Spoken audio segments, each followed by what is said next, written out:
Okay okay. और प्रभु के लिए और एक बार इसलिए बजाए कि उसने हमारी महिलाओं को नई ताकत से भर दिया है। बोलो, नए अभिषेक से भर दिया है। सच में 2025 साल ये हमारे लिए रास्तों को खुलने का वर्ष है। आमेन। और यदि आप दाऊद की यहाँ पे आप देखते हो भजन 145 में दाऊद का भजन, अगर आप इसको पढ़िए 18 वचन देखिए, कोई पढ़िए, जितने से पढ़िए। हाँ,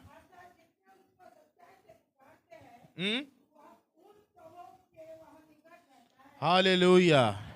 जितने उसे पुकारते, अर्थात जितने उसको सच्चाई से पुकारते हैं। आमेन। जैसे बहन की गवाही हम सुन रहे थे, उनके पास फाइनेंस अवेलेबल नहीं था, बट उन्होंने पुकारा, परमेश्वर को क्या किया? और जिसके निकट खुदा रहता है, परमेश्वर उसके लिए उपाय करता चला जाता है। आमेन। इसीलिए पुराने नियम में लिखा है, जब इजरायली लोग सफर कर रहे थे तो वहां पे एक अच्छी बात लिखी है। वो अच्छी बात क्या थी? बोलो, दिन में परमेश्वर बादल का खंबा और रात में परमेश्वर आग का खंबा उनके आगे आगे जंगल में चलता था। आमेन। आज भी वही खुदा जीवित है, वही खुदा आज भी आपके परिवार में है, वही खुदा आज आपके जीवन में है। वो आपके लिए उपाय करने वाला परमेश्वर है। मेरे प्रियो, आप साधारण से असाधारण बनेंगे। आप परमेश्वर के लिए बड़े कामों को करेंगे और बस आपकी सोच उसके लिए बड़ी रखे। आमेन। कल मैं रामटेक और हमारे प्रैक्टिस कल पूरी हुई, 2 से ढाई घंटे हम महिलाओं के साथ में थे और हम लोग प्रार्थना करके जब निकले, और मैं बहन संध्या और बहन उज्ज्वला को लेकर जब मैं जा रहा था तो बहन ने एक विजन मेरे मन में डाला और बोले, भैया पिछले दिनों एक पर्यटक बोध महोत्सव नेहरू ग्राउंड में रामटेक में हुआ और वहाँ पे बड़े बड़े सिंगर्स को मंत्री ने बुलाया और हम लोग भी कुछ स्टॉल्स वगैरह को लेकर हम लोग वहाँ पे थे। उस समय प्रभु ने उनके मन में डाला कि एक दिन खुदा रामटेक क्षेत्र में ऐसी बेदारी देने जा रहा है कि ये नेहरू ग्राउंड जो है एक बड़े कन्वेंशन के लिए इस्तेमाल होगा। आमेन। बड़े बड़े दास खुदा के उस स्थान में आएंगे और एक दिन रामटेक जो है यीशु मसीह के नाम से जाना जाएगा। आमेन। ये कैसे हुआ? बोलिए, ये सोच बड़ी हमें रखना है। हालेलुया। सोचो, जब हम जितनी बहनें, जितने भाई लोग हैं, हम एक एक रूहों को बचाना शुरू करें प्रभु के नाम से, एक एक नाम मांगे। क्या इन दिनों आप नाम मांग रहे? प्रभु इस साल वो कौन सी आत्मा है मेरे लेखे में तूने दिया? मांग रहे कि नहीं मांग रहे? यस। वो आपका फ्रेंड हो सकता है, आपके साथ काम करने वाला हो सकता है, आपका कोई रिलेटिव हो सकता है, जो आपका एक अच्छा सगा संबंधी है। आप वचन का बीज उसके मन में बोना शुरू करें। बोना आपका काम है, फल लाना परमेश्वर का काम है। पौलुस की उस बात को याद रखना। बोलिए, पौलुस ने बोया, अपुल्लोस ने सींचा, लेकिन परमेश्वर ने बढ़ाया। तो हम बोने वाले हैं और हम सींचने वाले हैं। आमेन। मैं इन दिनों में देखा, प्रभु ने मेरे मन में डाली कि तू कलीसिया की बहनों और भाइयों के लिए रात दिन एक करके तो इनके अंदर बोना शुरू कर दे, इन्हें जिम्मेदारियां देना शुरू कर दे। देख, तू बो, तू सींच, बढ़ाने वाला मैं तेरे साथ खड़ा हूं। जब आप बढ़ जाओगे, जब ये कलीसिया बढ़ जाएगी आने वाले दिनों में, आप इसी दिन का धन्यवाद देना कि हम भी दूसरे के जीवन में बोएंगे। बहन उज्ज्वला बोई तो बहन जया सींचेंगी, बहन संध्या ने बोया तो बहन प्रतिमा सींचेंगी, बहन नूतन बड़ी मम्मा ने बोया तो श्रीमती रत्ना लोंडे रत्ना मामी सींचेंगी। बोलो, बोना और सींचना हमारा काम है। बहन चाची की गवाही हमने सुना। बड़ी सिस्टर है ना, एक प्रॉब्लम उनके मन में आया, रीमा उनकी मम्मी, सीमा बड़ी मम्मा के जीवन में, बट कहीं ना कहीं उन्होंने उस माध्यम से वचन का बीज उनके अंदर बो दिया है। हालेलुया। आपका काम है बोना, फल लाने वाला कौन है? परमेश्वर है। एक दिन आएगा, खुदा की बेटी स्थान पे आकर बड़ी गवाही देंगी और उनका घर एक दिन प्रार्थना का घर कहलाएगा। रीमा, आप चाहते हैं आपका घर एक दिन प्रार्थना का घर बने, वहां दुआएं शुरू हो और आप उस दुआ को लेने वाली बनोगे। हालेलुया। लोग आएंगे, सिस्टर रीमा चलो हम मिलकर प्रार्थना करें। एक दिन वो घर प्रार्थना का घर कहलाएगा। कहे, आज से मेरा घर प्रार्थना का घर कहलाएगा। आमेन। और जब आप ऐसा विजन रखोगे तो परमेश्वर आपके जीवन में बड़े कामों को करेगा। आमेन। इस समय हम लोग जल्दी से जाएंगे, क्योंकि मैंने कुछ लोगों को बताया है कि आज हमको जवानों के साथ, कुछ बहनों के साथ, कुछ भाइयों के साथ हम लोगों को वाघुली विलेज आज जाना है। वहाँ पे झिंगरे परिवार में हमारे लिए प्रार्थना का एक आयोजन किया गया है, और साथ में और आयोजन में भोजन का भी आयोजन उन्होंने किया है। तो उन्होंने कहा कलीसिया से 20 से 25 लोग अगर आप आएंगे, 30 लोग तक अगर आएंगे तो हम प्रभु की महिमा करने पाएंगे। Praise the Lord. कैसे जाना है, कौन जाएगा, कौन चलेगा, कौन अवेलेबल है, हम लोग प्लान करेंगे। बट जल्दी से खुदा के वचन की गहराइयों में हम जाएंगे। सुनना चाहते हैं प्रभु के मन में क्या है? कितने लोग सुनना चाहते हैं? मैंने पिछले दिनों कहा था गुड फ्राइडे ईस्टर के पहले हम यीशु मसीह के जीवन से 7 महत्वपूर्ण बातों पर अध्ययन करने जा रहे हैं। हमने क्रिसमस में उनका जन्म मना लिया, हमें पता चल गया यीशु मसीह इस दुनिया में क्यों आया। बोलिए 7 महत्वपूर्ण बातें। पहली बात बोलिए, बोलो यीशु मसीह का जन्म, यीशु मसीह का बपतिस्मा, यीशु मसीह की परीक्षा, यीशु मसीह की सेवकाई, यीशु मसीह का रूपांतरण, यीशु मसीह का क्रूसीकरण, यीशु मसीह का पुनरुत्थान। तो अगले गुड फ्राइडे ईस्टर तक इस जर्नी में हम लोग रहेंगे। क्या आप मेरे साथ हैं? क्या आप यीशु मसीह के साथ चलना चाहते हैं? उसकी शिक्षाओं को पद दर पद, सीक्वेंस बाय सीक्वेंस पढ़ना चाहते? पिछले दिनों बहन ने मुझसे शेयर किया, भैया मैं पुराने नियम को पहले से पढ़ रही हूं और मैं भविष्यद्वक्ता तक आई हूं। मेरा मन आनंदित हुआ कि प्रभु इन दिनों लोगों को सीक्वेंस से पढ़ना सिखा रहा है। अगर आप चाहते हैं आत्मिक उन्नति हो, बाइबल को उत्पत्ति से पढ़ना शुरू करें। जितने भाई यहां पे देखिए भाई लोग, क्या आप मेरे साथ हैं? आत्मिक उन्नति अगर करना चाहते हैं, सुबह सुबह आप उठे, आपकी नींद खुदा ने खोला, चलिए आज मैं प्रार्थना में बैठता हूं। बहुत से लोग ये गलती करते हैं, देखिए क्या करते हैं, बाइबल को बिल्कुल सेंटर से खोल लेते हैं, 99% भजन संहिता ही निकलता है क्योंकि सेंटर में वही है। फिर देखते हैं छोटा सा कौन सा है, और मेरे को ड्यूटी जाने में कितना टाइम है, ठीक है, अगर 10 मिनट टाइम है तो देखते 4 वचन वाला कौन सा, अच्छा भजन 87 बहुत छोटा है, उसको पढ़ेंगे, उसके बाद प्रार्थना करेंगे और फिर वहां से घर से निकल जाएंगे। अच्छी बात है, आपने शुरुआत किया, बट अगर आप जिंदगी भर भजन संहिता पढ़ेंगे तो आप पुराने नियम को कभी नहीं समझेंगे। जिंदगी भर अगर आपने द्वितीय वचन पढ़ा, अच्छी बातें पढ़ा, बट आप नए नियम को नहीं समझेंगे, तो आज 2025 से ये काम शुरू करें, मिनिमम 1 घंटा तो भी बाइबल रीडिंग के लिए आप निकाले, अपने साथ एक बुक रखे। अगर आप पुराने नियम को पढ़ना चाहते हैं, उत्पत्ति से सीक्वेंस शुरू करें।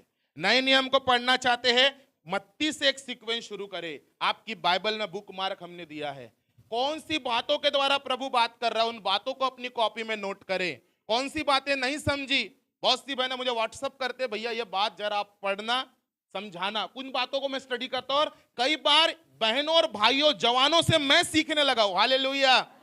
कई बार आपकी आत्मिक उन्नति अपने पासबान को आगे बढ़ाने का भी काम हो जाती है। हालेलुया। मैं सोचता हूं बाप रे, इन लोग इतना, प्रभु इनसे बात कर रहा है। कई बार मैं आपके जीवन की गवाहियों से मैं आशीषित होता हूं। आप यहां इबादत करते, मैं पीछे खड़े होकर इबादत करता हूं, मैं वहां से आशीर्वादित हो जाता हूं कि परमेश्वर तो कितना भला है। सीक्वेंस के हिसाब से आपको स्टडी करना है। काय के हिसाब से? पुराने नियम को अगर आप स्टडी करोगे तो आपको पता चलेगा दुनिया कैसे बनी, अब्राहम कौन था, अब्राहम के द्वारा क्या बना, इजराइल कौन है, इजराइल के शत्रु कौन है, भविष्यवक्ता कौन है, कैसे कितने भविष्यवक्ता इजराइल के द्वारा बात किए। नए नियम को सीक्वेंस से पढ़ोगे, यीशु मसीह के जन्म से लेकर यीशु मसीह के पुनरुत्थान तक जब आप पढ़ोगे, प्रेरितों के काम तब तक समझ में नहीं आएगा जब तक मत्ती, मरकुस, लूका, यूहन्ना नहीं समझेगा। आमीन। और प्रेरितों के काम समझने के बाद पौलुस की पत्रियां समझ में आएगी। अगर डायरेक्ट पत्रियों को पढ़ोगे तो आपको ना तो पत्रियां समझ में आएंगी ना प्रेरितों के काम, और बोलेंगे भैया मेरे जीवन की परेशानी का क्या होगा। आपको मैं याद दिलाना चाहता हूं, आपका खुदा वही है जो लाल समंदर को 2 भाग किया था।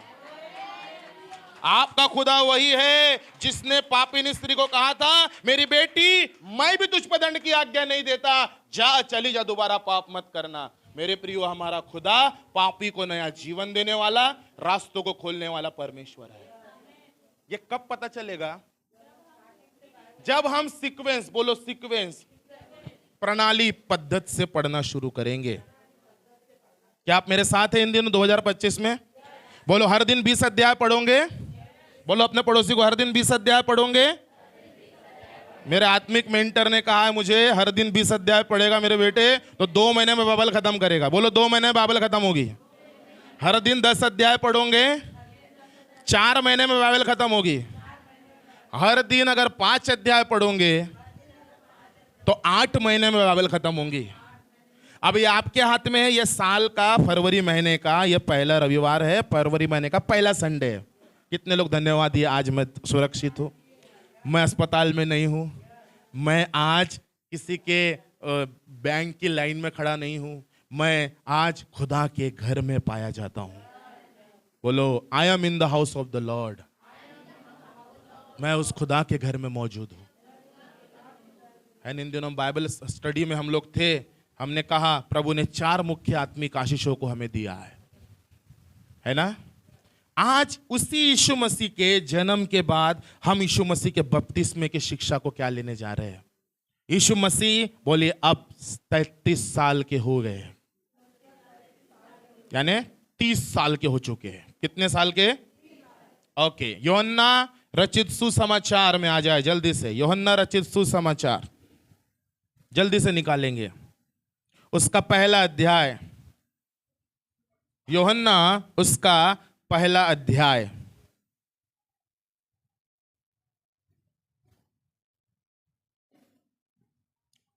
यूहन्ना उसका पहला अध्याय निकाले आपने?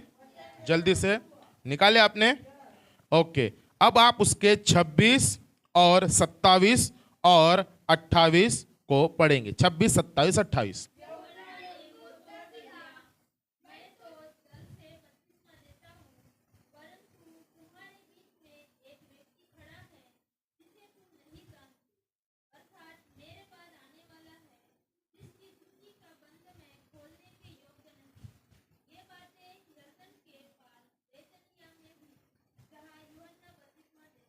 आमेन।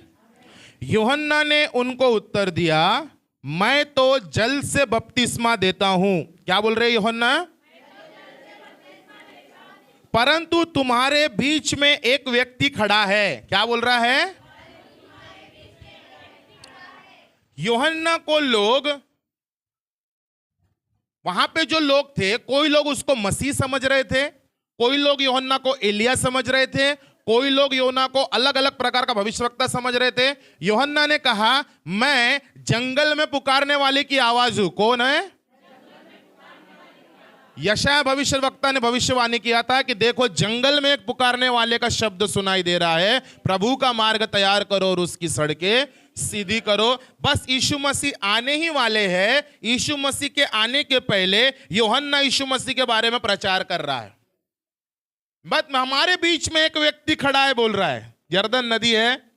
इन दिनों अगर आप सचिन क्लाइव जी को फॉलो करते हैं, पता नहीं कितने लोग करते, वो लोग अभी इजराइल के वीडियोस डाल रहे हैं। देखो वो जगह जहां पे यीशु मसीह का बपतिस्मा हुआ था, देखो वो जगह जहां पे सचिन क्लाइव बता रहे हैं यहां पे यीशु मसीह ने बपतिस्मा लिया था। यूहन्ना रचित सुसमाचार को यहां पे उसकी गर्दन को काटा गया था, यहां पे ये यीशु मसीह की कब्र है।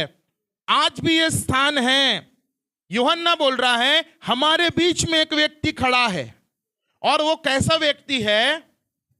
वो तुम्हें, परंतु तुम्हारे बीच एक व्यक्ति खड़ा है जिसे तुम नहीं जानते, अर्थात मेरे बाद आने वाला है, और मैं उसके जूती का बंद मैं खोलने के योग्य। देखिए यूहन्ना अपने आप को, अपनी पोजीशन को बता रहा है कि वो इतना महान है और मैं कितना छोटा हूं। सम टाइम हम जब प्रभु के पास आते हैं, उसकी करुणा और दया इतनी महान है, हमें अपने आप को ऐसे रखना है यूहन्ना के समान और कहना है प्रभु तेरी दया के तो मैं लायक नहीं था, लेकिन तूने मुझ पे दया की। यूहन्ना बोलता है मैं उसके जूती के क्या खोलने के योग्य नहीं हूं, बंद भी खोलने के योग्य नहीं हूं। यूहन्ना अपने आप को नम्र कर रहा है। इसलिए यीशु ने कहा धन्य है वे जो स्त्रियों से जन्मे हैं, उनमें से कोई भी यूहन्ना भविष्य देने वाले से बढ़कर ना होगा। क्योंकि यूहन्ना ने अपने आप को क्या किया? भले यीशु मसीह से सांसारिक रूप में उम्र में बड़ा है। आपको पता है एलिशिबा के गर्भ का समय मरियम के गर्भ के समय से पहले था। अगर मरियम एलीशिबा जो थी वो पहले गर्भवती हुई थी और मरियम बाद में गर्भवती हुई थी। आमेन। और जैसे ही मरियम ये खुशखबरी देने एलीशिबा के घर में आती है कि देखो मुझे स्वर्गदूत का दर्शन प्राप्त हुआ, और जैसे ही मरियम एलीशिबा जो गर्भवती है, यूहन्ना उसके पेट में है, मरियम जब खुशखबरी देने जाती है और बोलती है नमस्कार शालोम, क्या बोलती है?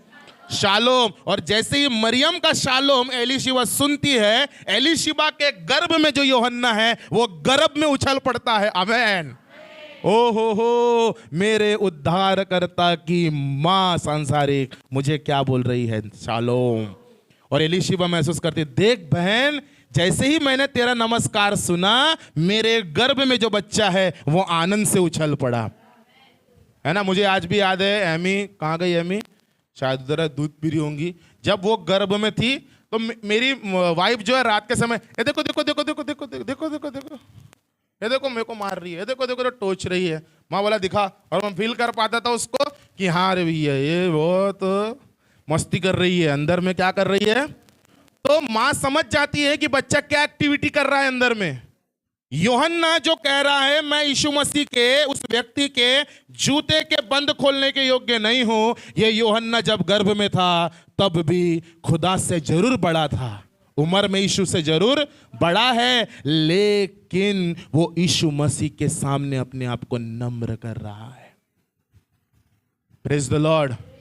आगे लिखा है ये बात यरदन के पार बैतनिय्याह में हुई जहां यूहन्ना बपतिस्मा देता था। आमेन। अब मत्ती रचित सुसमाचार में आ जाए जल्दी से। मत्ती उसका 3 अध्याय, उसका 13 से मैं आपके सामने पढ़ूंगा, आप सब ध्यान दीजिए। मत्ती उसका 3 अध्याय जल्दी से निकाले आपने।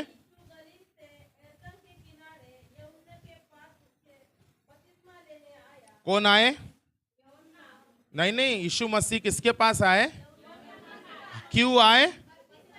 ओके, कितने नए बिलीवर है यहाँ पे? हाथ उठाइए। जो बैप्टिज्म जिनका नहीं हुआ है, बपतिस्मा जिन्होंने नहीं लिया है, हाथ उठाइए। जोर वैसा ऊंचा हाथ उठाओ ना भाई। ज्यांचा बपतिस्मा नहीं झाला, कितने लोग हैं? हाथ उठाएंगे। अब आप ध्यान से सुनिए, पुराने लोग भी ध्यान से सुनेंगे और नए लोग भी ध्यान से सुनेंगे, कितना महत्वपूर्ण है।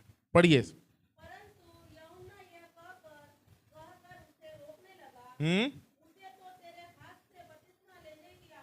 हालेलुया। यूहन्ना यीशु मसीह को आ रहा है, बट यूहन्ना यीशु मसीह जैसे ही पानी में उतर के आए, यूहन्ना बोले रुक जाओ प्रभु। क्या बोल रहा है यूहन्ना? अब यीशु मसीह 30 साल के हैं। कितने साल के हैं? अब यीशु की सेवा आरंभ होना है, इसके बाद हम मिनिस्ट्री देखेंगे यीशु मसीह की। बहुत बड़ा काम करना है। यीशु मसीह आए, जवान यीशु मसीह। सोचो अगर आप उस समय, अगर आप जीवित होते उस समय, तो आप यीशु मसीह को साक्षात अपने आंखों से देख पाते हैं। बोलो स्वर्ग जाएंगे तो देखेंगे जरूर। आमेन, है ना। कितने सुंदर होंगे प्रभु। जब इमेजिन करो किसी कलाकार ने जब उनकी पेंटिंग को बनाया, वो पेंटिंग इतनी खूबसूरत लगती है, तो साक्षात यीशु मसीह कितने खूबसूरत है। बोलिए वो पवित्र परमेश्वर है। यूहन्ना के पास आए और यूहन्ना बोलता प्रभु जी रुक जाइए। क्या बोलते हैं? मुझे तो आपके हाथों से, परंतु आप मेरे पास आए हैं जिसने कभी पाप नहीं किया। मेरे प्रियो ध्यान से सुनिएगा, जिस खुदा ने कभी पाप नहीं किया, जिसको पाप क्या है ये बात मालूम नहीं है, जो अपने रक्त में पवित्र है, जो अपने स्वभाव में पवित्र है, जो इतना महान पवित्र खुदा है, जब वो मानव रूप धारण करके आया तो वो एक मनुष्य के सामने आकर अपने आप को नम्र करता है और कहता है यूहन्ना मुझे बपतिस्मा दो। मेरे प्रियो, बपतिस्मा वही लेता है जिससे पाप हुआ है और पूरी मनुष्य जाति पापी है। लेकिन यीशु ने तो कोई पाप नहीं किया था। यीशु मसीह डायरेक्ट अपनी मिनिस्ट्री को शुरू कर सकते थे। किसने रोका था भाई? वो तो स्वयं परमेश्वर है। बट यीशु मसीह बपतिस्मा लेकर क्या दर्शा रहे हैं? यीशु मसीह ने कहा कि यदि यह बपतिस्मा, यह चित्र है, यदि आपको खुदा के राज्य में आना है, यदि आपको परमेश्वर के राज्य में प्रवेश करना है, यदि आपको वो स्वर्ग के राज्य के, उस स्वर्ग के राज्य में अगर आपको प्रवेश करना है, बपतिस्मा एक द्वार है। बपतिस्मा एक द्वार है। अगर आप बपतिस्मा लेकर उसके राज्य में प्रवेश करोगे तो बाइबल बताती है यीशु मसीह ने स्वयं उस धार्मिकता को पूरा किया है। देखिए आगे क्या कहता है, पढ़िए जल्दी से। हाँ, ओहो हो, क्या बोलते हैं, अब तो ऐसा ही होने दे।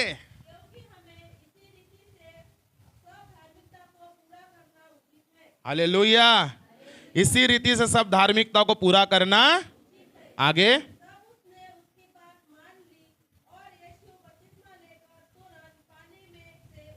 Praise the Lord. तब उसने उसकी बात मान ली। इस बात को अंडरलाइन कीजिए, बोलिए तब उसने, बोलिए तब उसने उसकी बात मान ली। यूहन्ना ने यीशु मसीह की बात मान ली। बोलिए कर्म बिना विश्वास अधूरा है।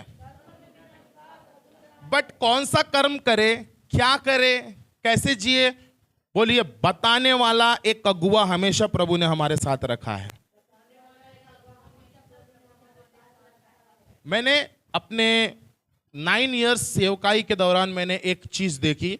मैंने बहुत से लोगों को प्रभु में बढ़ते देखा, बहुत से लोगों को रुके हुए देखा, बहुत से लोग जहां थे उस स्थान से नीचे देखा। कारण केवल एक है, जैसे यूहन्ना ने यीशु की बात मानी, आज जो लोग यीशु की 2025 में बात मानेंगे, बहन ने एक निर्णय लिया, मैं एवरी संडे इस साल के 52 में से 52 संडे उसकी हुजूरी में रहूंगी। और वहीं पे परेशानियों ने भी बोला है कि मैं देखती हूं तू कैसे रहेंगी। मेरे प्रियो, जब आप खुदा की बात मानते हैं आपको बहुत सारे चैलेंज को फेस करना पड़ेगा। मैं ये नहीं कहता परेशानी नहीं आएंगी, मैं ये कहता हूं परेशानी डबल आएगी। लेकिन उन परेशानियों में यीशु जैसे यूहन्ना के साथ पानी में खड़ा है, वो यीशु आपके साथ हर परिस्थिति में खड़ा होगा। पर उसकी बात माने, बोलो पड़ोसी को उसकी बात माने। वो हर दिन आपसे कुछ करने को बोलता है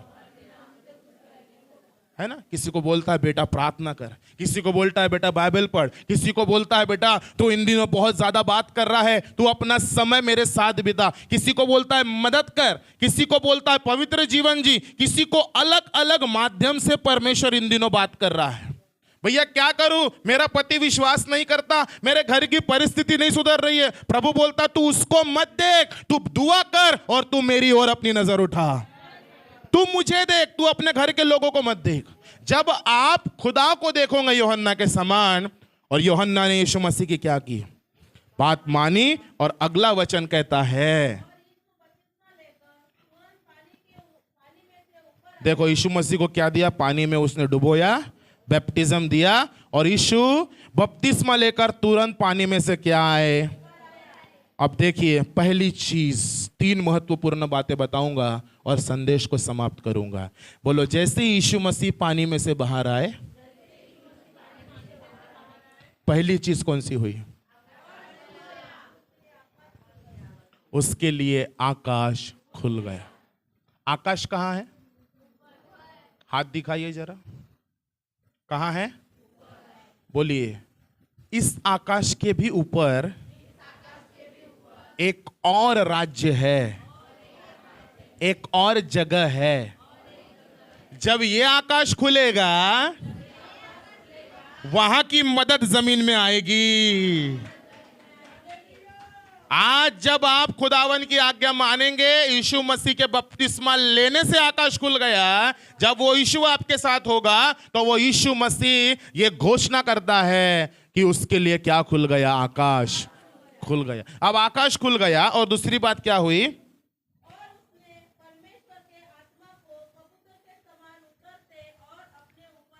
प्रेज द लॉर्ड। दूसरी घटना ये हुई कि उसी आकाश से जो खुल गया था वहां से एक कबूतर आया। क्या आया, एक कबूतर, एक पक्षी है। यह पक्षी पवित्र आत्मा का प्रतीक है। और वो कबूतर आया और यीशु मसीह के ऊपर ठहर गया, उतर गया। और बाइबल बताती है उसके माध्यम से पवित्र आत्मा यीशु मसीह के ऊपर आया, है ना। और तीसरी महत्वपूर्ण बात,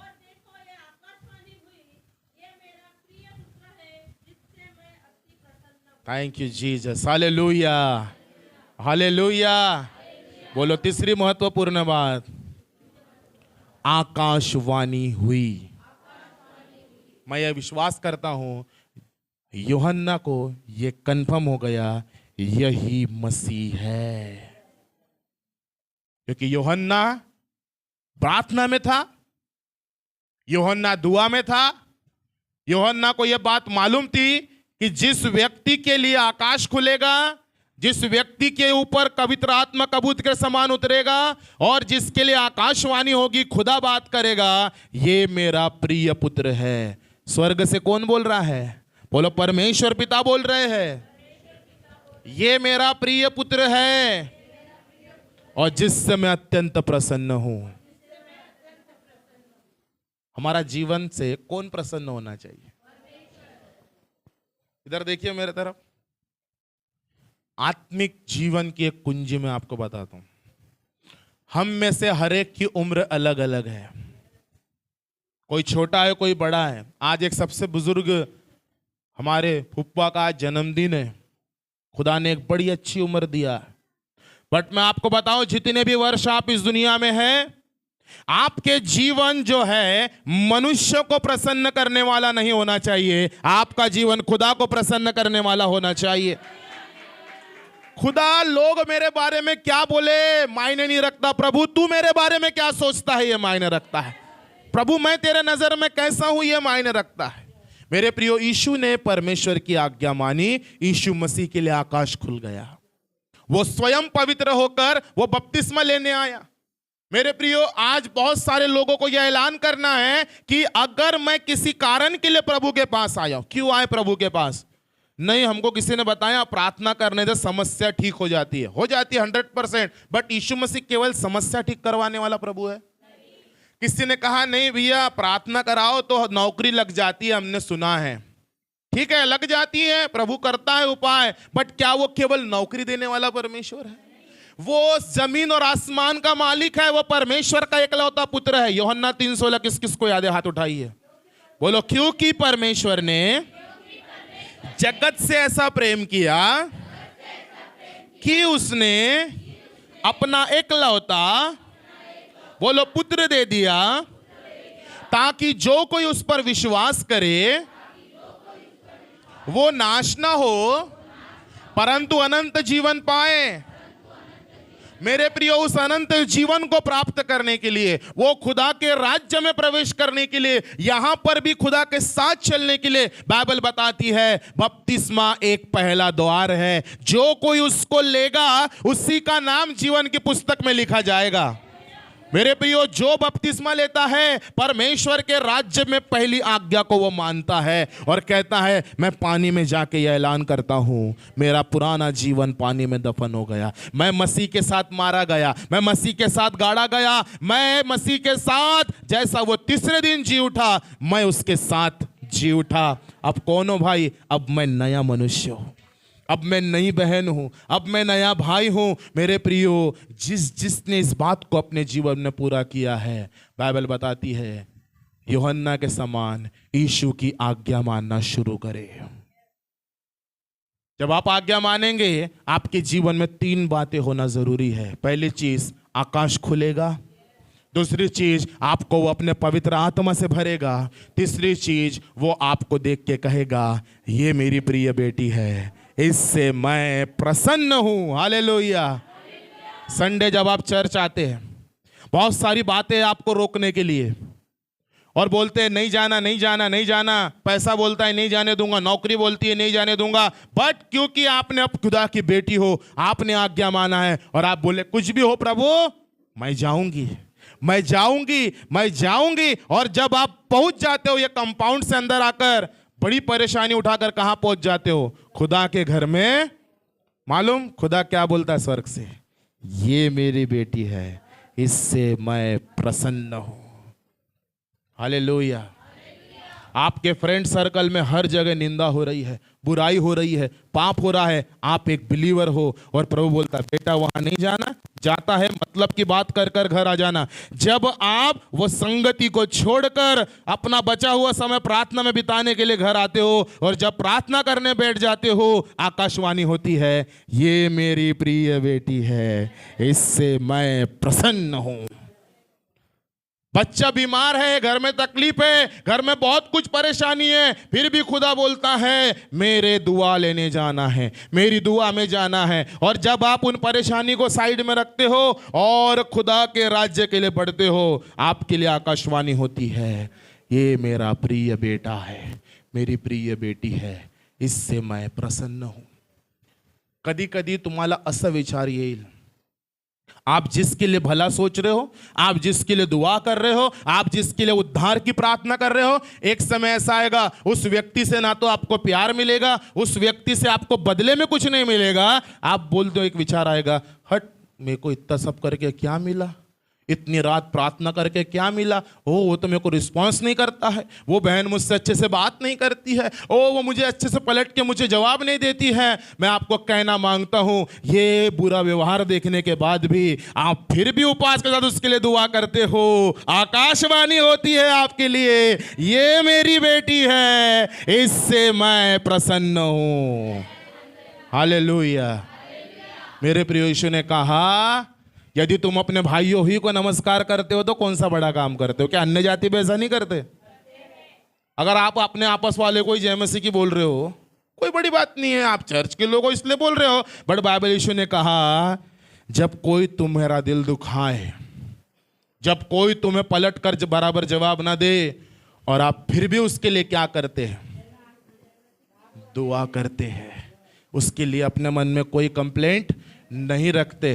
हम ले जब मैं एक बिजनेस की गवाही देता हूँ, जब शुरू किया तो वो सन्नाटा था उस प्लेस पे, पहले दिन लगाया दुकान, मुझे बहुत अच्छा रिस्पॉन्स भी चले गया।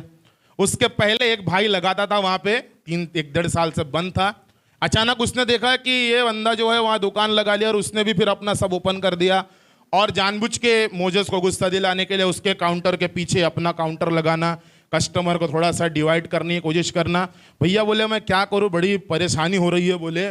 फिर थोड़ा सा जावेद भाई गए वहाँ पे तलवार लेके, ये वाली तलवार नहीं, वो गलत समझ रहे, तलवार लेके नहीं गए, वो मजाक कर रहा हूँ। भाई जावेद गए शब्दों की तलवार लेके और बोले शब्दों से भी काम नहीं हुआ। मैंने बोला भाई एक काम करो, आज से आपके लिए तो आशीष दुआ कर रहे, उसके बिजनेस के लिए भी आशीष की प्रार्थना करो। प्रभु उस भाई को बढ़ा, प्रभु तू उसे ब्लेस कर, यीशु मसीह के नाम से हम दुआ कहते हैं। जिस समय से हमने प्रार्थना करना शुरू की, एक समय ऐसा आया अब वो सपोर्ट कर रहा है। बोलो विरोधी सपोर्टर करने वाले बन जाएंगे, बट क्या करना है? खुदा की आज्ञा माननी है और आकाशवाणी होगी, ये मेरे प्रिय बच्चे हैं, इनसे मैं रामटेक क्षेत्र में प्रसन्न हूं। यीशु मसीह ने आज्ञा मानी, यीशु मसीह ने क्या मानी? 3 चीज हुई, आकाश खुल गया, पवित्र आत्मा कबूतर के समान उतरा और आकाशवाणी हुई। आपके लिए भी आकाश खुलना चाहिए, आपके लिए भी पवित्र आत्मा आपके अंदर आना चाहिए, और तीसरी बात आकाशवाणी होना जरूरी है। ये आपको कब समझ में आएगा मालूम है? कब समझ में आएगा? बोलो जो आत्मा हमारे अंदर है वो हमें एहसास दिलाएगा वो तुझसे खुश है। और एक गुड न्यूज़ बताऊं, बोलो मेरा प्रभु मुझसे नाराज नहीं है ना? वही मैं सोच लेता हूं, मैं चर्च नहीं गया तो प्रभु नाराज है, मैंने पाप कर दिया तो प्रभु मुझसे नाराज है। वो नाराज नहीं है, नाराज होता तो वो हमको इस दुनिया से बुला लेता। वो नाराज नहीं है, उसने हमें बदलने का मौका दिया है। 2025 बदलने का साल है, 2025 उसके लिए कर गुजरने का साल है। मेरे प्रियो, ये भवन में ऐसे आप प्रभु के लोग तैयार होंगे। आप जितने पहले समय के बिलीवर हैं, आप नए लोगों के लिए आने वाले दिनों में मसीह के अच्छे अगुवे बनेंगे, बहनें बहनों के लिए अगुवे बनेंगे, भाई भाइयों के लिए अगुवे बनेंगे। अपने लिए एक अच्छा विचार करे और कहे प्रभु जब जब मैं दुआ में बैठूं, कोई देखे या ना देखे, मेरे लिए तू आकाश खोल दे। ये आकाश के झरोखे क्या है? बोलिए आत्मिक आशीषें, सांसारिक आशीषें, आर्थिक आशीषें, है ना? शैतान उन बातों को बंद करना चाहता है हमारे जीवन में। वो नहीं चाहता, वो चाहता हम आत्मिक तौर पे भी कंगाल बने, आर्थिक रूप में भी कंगाल बने। बट अगर हम उसकी बात मानना शुरू करेंगे, वो हमें आत्मिक रूप में भी धनी बनाएगा, अपना पुत्र बना लेगा, अनुग्रह सेंतमेंत देगा। तीसरी बात, वो हमें अपने पापों की क्षमा देगा। चौथी बात, वो हमें पवित्र आत्मा से भरेगा।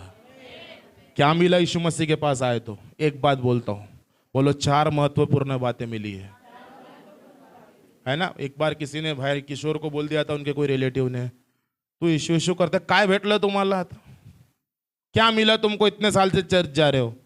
एक ही चीज बोलना, बोलो हमें उसका पुत्र बनने का हक प्राप्त हुआ है। हमें परमेश्वर के पुत्र बनने का हक प्राप्त हुआ है।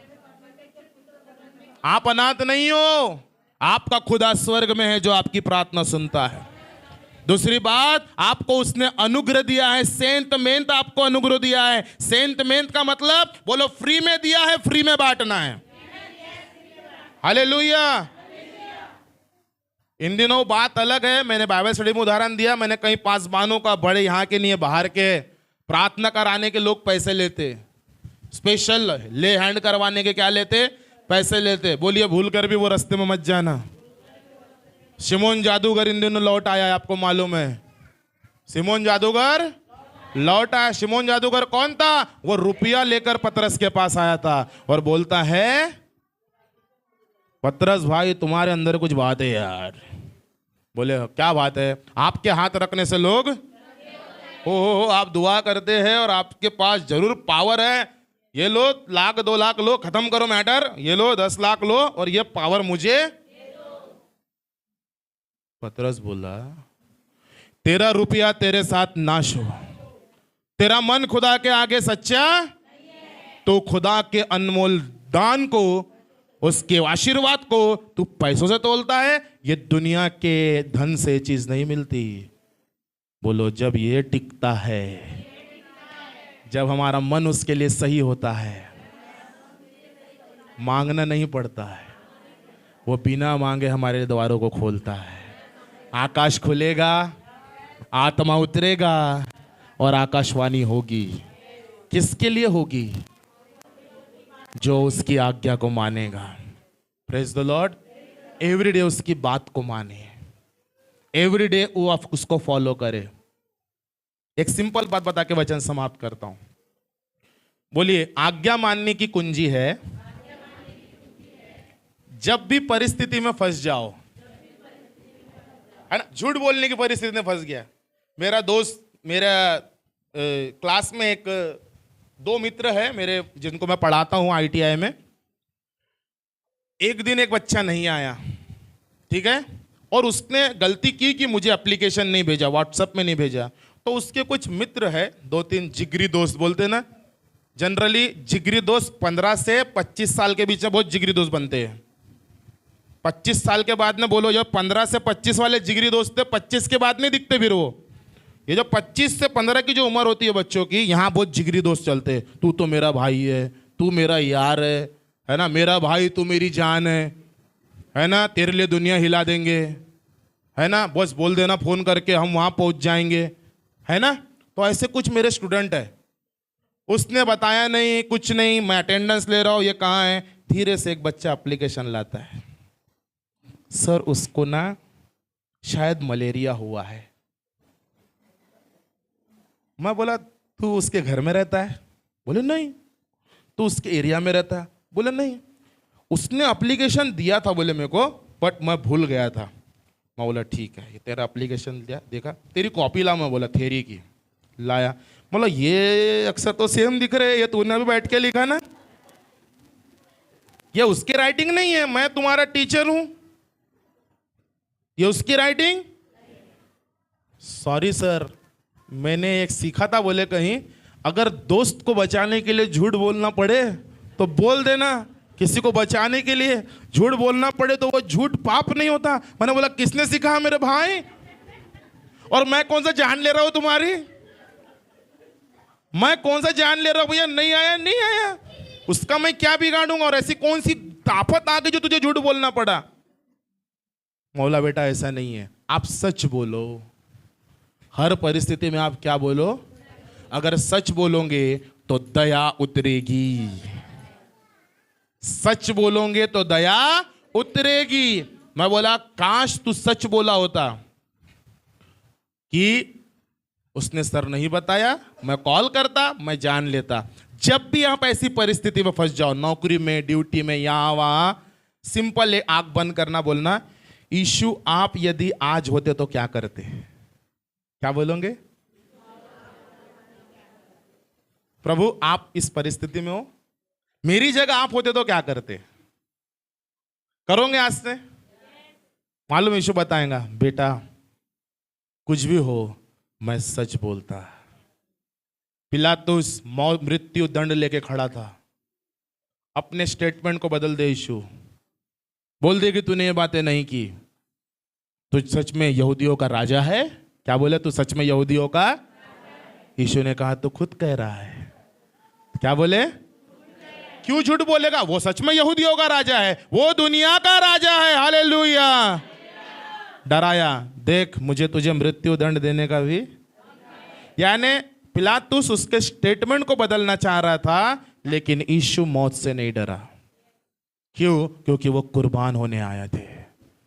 सम टाइम जितने लोग प्रभु के हैं यहाँ पे, आपको अपने आप को बचाने की कोशिश नहीं करना है। प्रभु बोला जो मेरे लिए अपने प्राण को खोएगा, प्राण को खोने का मतलब क्या? अगर वो बोलता है बेइज्जत सह लो, बेइज्जती सह लो। वो बोलता है 2 डांट सह लो, डांट सुन लो। बोलिए डांट सुनना यह हमें नम्र करता है। कई बार प्रभु आपके लाइफ में लेके आएंगे ऐसे लोगों को जो भैया बिना बात के सुना देंगे, आप बोलेंगे भैया मेरी क्या गलती थी, मैं तो भैया बांट ही रहा था, मैं क्या करूं? प्रभु बोलेगा मैं होता तो तू मेरा बेटा है, सुन ले। तेरे बोलने से बवाल होगा, बट तेरे सुनने से उसके जीवन में उद्धार आएगा। हालेलुया। अगर तेरे सुनने से मेरे नाम को महिमा मिलती है तो तेरा सुनना मेरे राज्य के लिए अच्छा है। आकाश खुलेगा, पवित्र आत्मा उतरेगा और आकाशवाणी होगी, ये मेरा बेटा है, ये मेरी बेटी है जो मेरे लिए सैरी है, जो मेरे लिए एक समय आएगा खुदा आपकी परिस्थितियों को बदल के रख देगा। हालेलुया।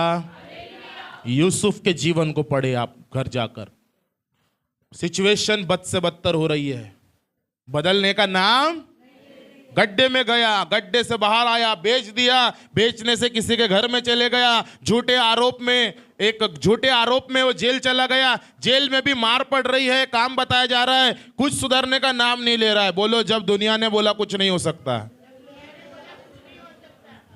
जेल से सीधा प्रधानमंत्री बना दिया परमेश्वर ने। हालेलुया। जब आप देखोगे मेरे लिए कुछ नहीं हो रहा है, सब रास्ते वहीं से प्रभु ऐसा रास्ता खोलेगा, आपको दुनिया बोलेगी भैया कैसे हो गया, अरे आम्ही तो विचारच करू नहीं शकत, कैसा बदल गया आपके पति, अरे बाप रे छू नहीं रहा है शराब को जब से ये बदला है। आप बोलोगे मैंने नहीं किया, बोलो मेरे यीशु मसीह ने बदल दिया। उसके नाम में सामर्थ है, उसके नाम में अभिषेक है, उसका नाम इमानुएल है, जिसका अर्थ है परमेश्वर हमारे साथ है। वो वादों का पक्का है, चरवाहा अच्छा है, वो इब्तिदार इंतहा अल्फा ओमेगा है। बोलो ना छोड़ेगा ना छोड़ेगा ना छोड़ेगा ना छोड़ेगा, अकेला कभी ना छोड़ेगा, ना छोड़ेगा ना छोड़ेगा ना छोड़ेगा ना छोड़ेगा, अकेला कभी ना छोड़ेगा, कभी नहीं कभी नहीं कभी नहीं कभी नहीं छोड़ेगा। बोलिए आकाश खुलेगा, पवित्र आत्मा आएगा और आकाशवाणी होगी और दुनिया गवाही देखेगी। बोलो मैं और मेरा परिवार एक बहुत जल्द बड़ी गवाही के साथ इस भवन में आने वाले हैं। आइए ताली बजाए उसको महिमा दे। बोलिए हम आएंगे बड़ी गवाही लेकर। बोलो, अपने परिवार के साथ खड़े रहेंगे यहाँ पे और कहेंगे जो बात खुदा के लिए संभव है वो मनुष्य के लिए असंभव है। मनुष्य बोलेगा कुछ नहीं हो सकता, प्रभु बोलेगा बहुत कुछ हो सकता है, करके दिखाएगा। आइए अपने स्थानों में खड़े हो जाए।